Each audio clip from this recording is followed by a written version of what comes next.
Good morning. Good morning and greetings to the world from South Georgia, USA. We are on July the 8th, 2024. We have a beautiful morning here in South Georgia. We have about the third or fourth day of showers and rain in the forecast. So we had a drought here. A prolonged period for around here of no rain, and farmers were discouraged because the corn in their fields was drying up and their hay pastures were not producing hay. But then they were encouraged. They were discouraged or afraid, but then the rain came, and the rain came, and the pastures are growing, and the cattle are fattening, and the corn is growing, and now they are encouraged. Courage. You know what it is to be brave and to have courage. That is to feel optimistic about the future. Discouraged is to feel pessimistic about the future, be afraid.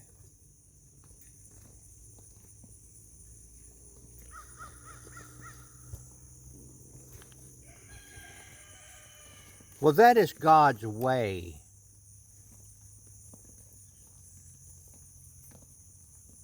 In the world, that we as fleshly beings have problems and troubles. Farmers certainly know this. They have ups and downs.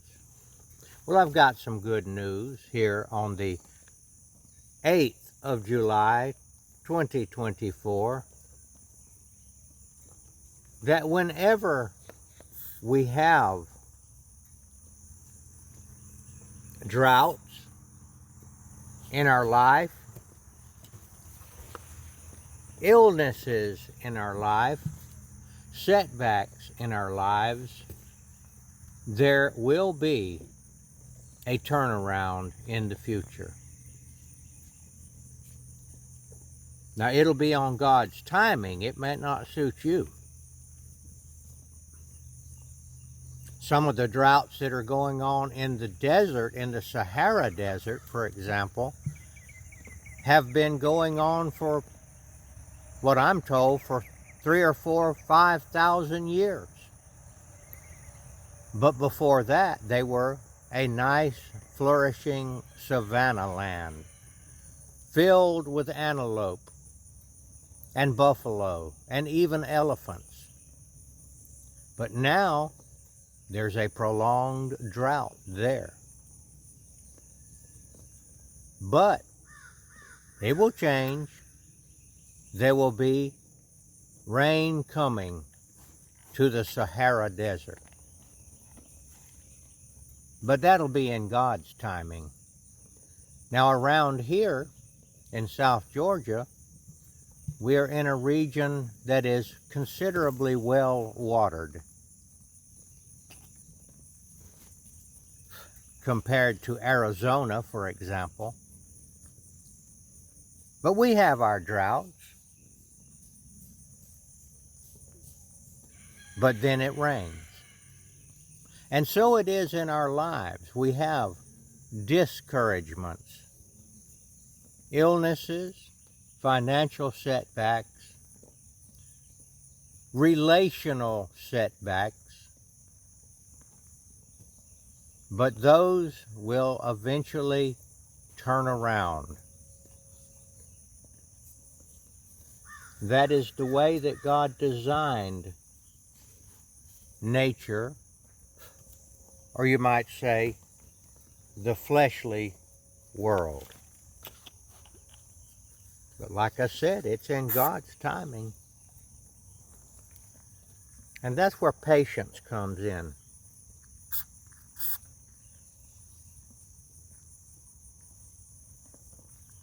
Now, if you're having financial setbacks,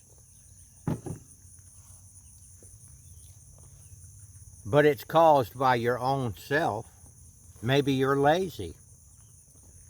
Maybe you're using your money to buy things that you should be buying other things with, like groceries and rent.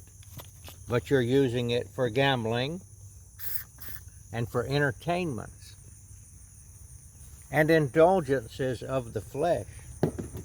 Well, that might not turn around, because that's your own problem. That's your own business. But if you work,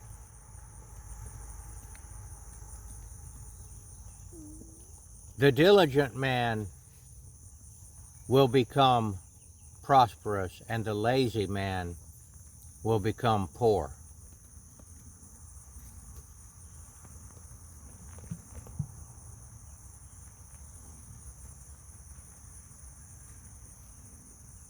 Rebuke the wise, and they will love you. If you rebuke a fool, he will hate you and shun you and want to be away from you.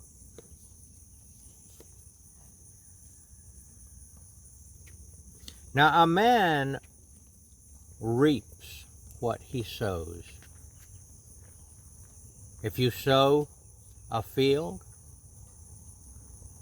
and you prepare the ground well, you will reap a crop.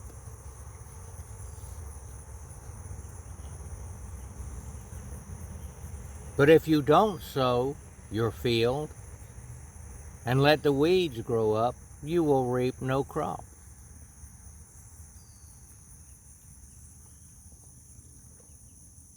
And we as believers, I want to encourage you and myself.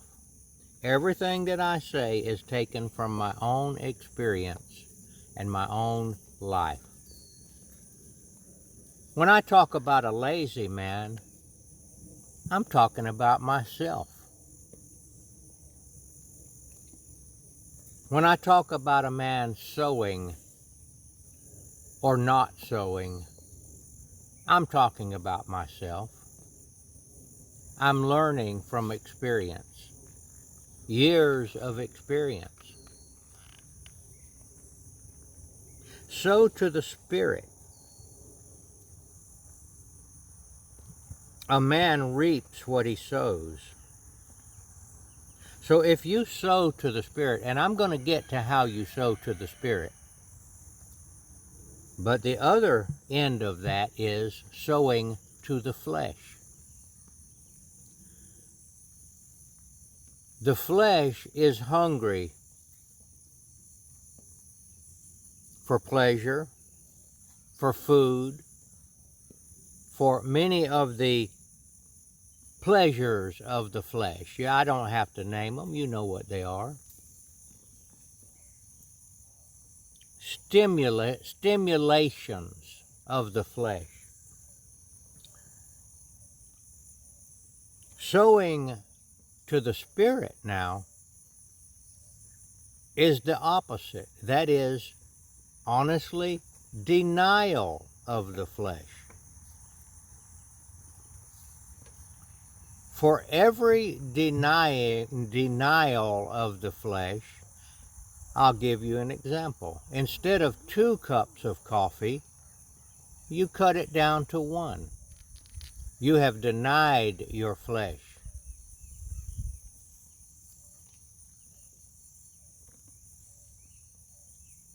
There will be a corresponding reward, or you will reap benefits by sowing to the Spirit. Denial of the flesh is sowing to the Spirit. We are ultimately, absolutely going to wind up as spirit beings.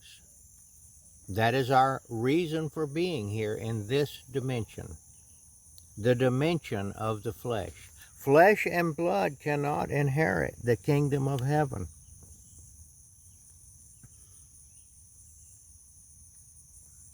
Now, we obviously have to eat. We have to have a roof over our head, and we have to have something to wear.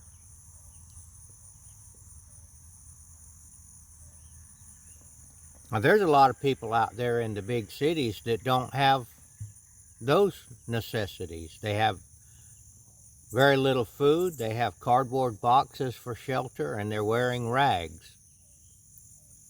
Well, those people sowed to the flesh. Many times they were sowing to drugs, to alcohol, to gambling, to criminal activities. And they sowed to the flesh, and now they are reaping the benefit, the rewards of sowing to the flesh, which is they don't have a place to live. Some of them have mental illnesses,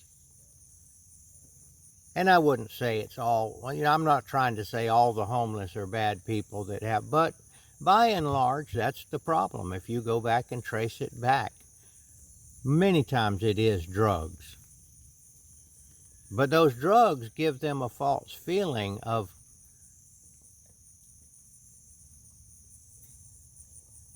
that they think it's good. The drugs make them have a euphoric feeling, and that is sowing to the flesh. This is a wonderful feeling, but they soon learn that it's a deception. Being sober is sowing to the Spirit. Denial of those substances which give us a feeling of euphoria.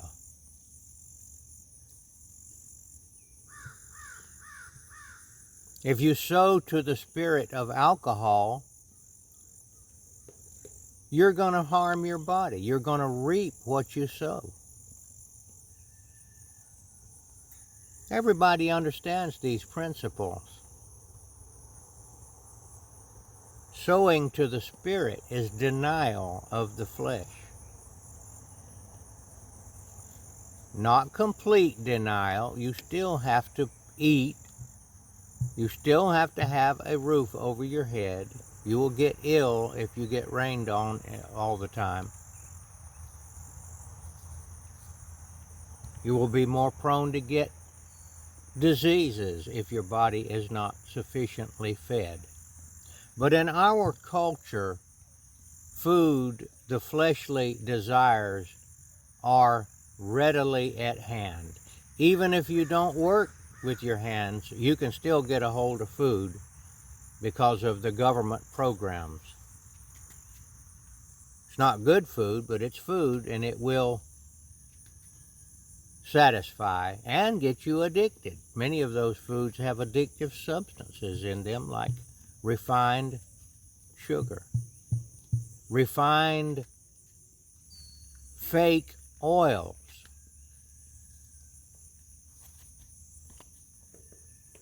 And they have other substances in those foods that you're not aware of that food scientists have discovered will make you addicted. I think monosodium glutamate is one of those.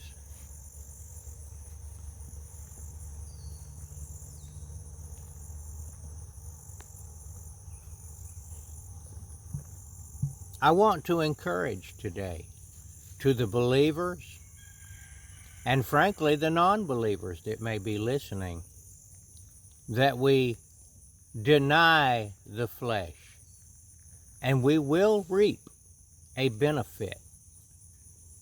Even if you're not a believer, if you deny the flesh, your body will respond and become more fit.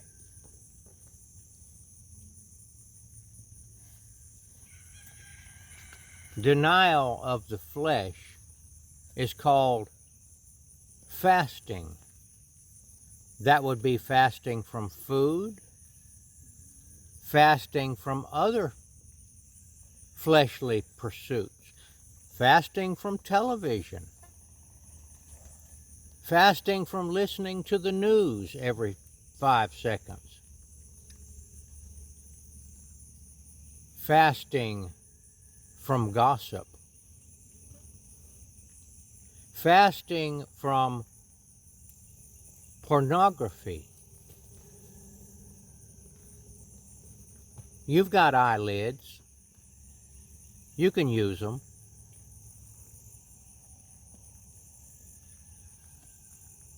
There will be a corresponding spiritual reward for everything that we deny. And I mentioned a cup of coffee because that's something that is easily done. We can cut back on those things. The Coca-Colas. You know why people drink that? It's got cocaine in it. Now, it's a tiny amount, but it is there. And it doesn't take much cocaine to make you pick another one up and get you addicted to it. I've known people that got addicted on Diet Coke, and it was ridiculous.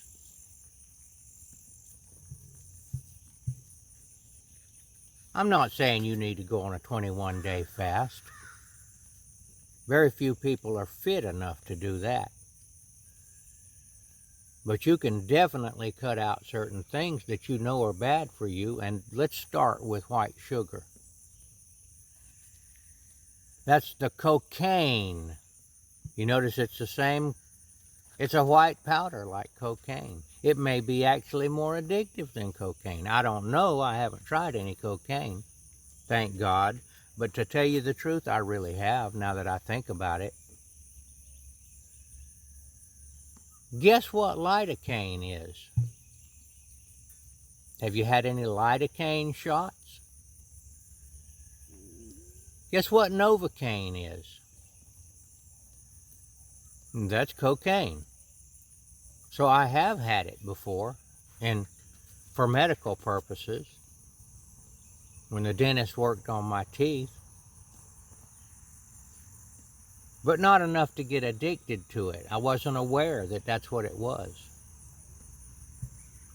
Those things, cocaine, I believe God did make or give, and it was easy enough for men to figure out that it was in coca leaves, were given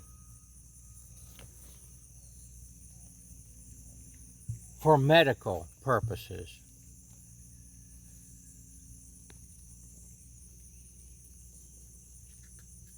Sow to the Spirit, you believers out there that believe in Yeshua the Messiah, and you will have a corresponding, I will say not a corresponding reward, I will say a magnified reward.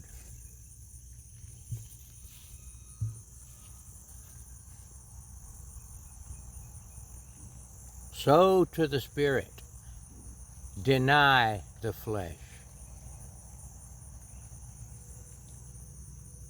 Forgive people. To forgive people is the ultimate sowing to the Spirit. You give up your fleshly right to strike back and push back. Try that one and you'll get some, the reward is going to be peace of mind.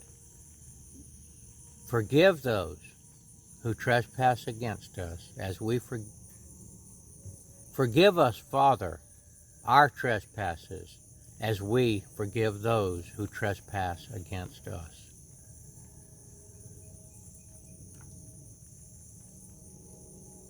That's a big one. That's a denial of the flesh. How is it? Because when somebody pushes on you, you do have a fleshly right to push them back and to hold grudges against them and maybe conspire to hurt them at some time. Get back at them. Hold grudges against them. That is sowing to the flesh. It might turn around on you and backfire on you, and you might be the one that ends up getting killed. Sowing to the Spirit means I forgive that person. I give up my right. I kill my right to push back because I'm a spirit man now. And every time I give up sowing to the flesh, I receive a heavenly reward. If there are any of you out there that are on the verge of turning to Jesus and asking Jesus to save you, I encourage you to do that today. I do not discourage you. I encourage you to say, Jesus, save me.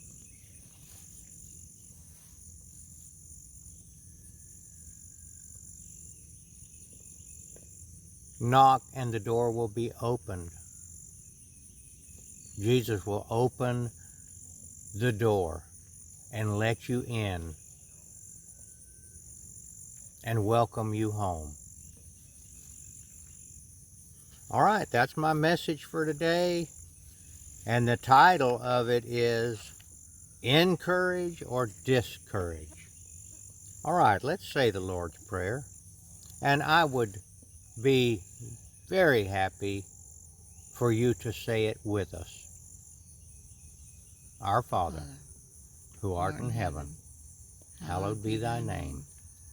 Thy kingdom come, thy will be done, on earth as it is in heaven.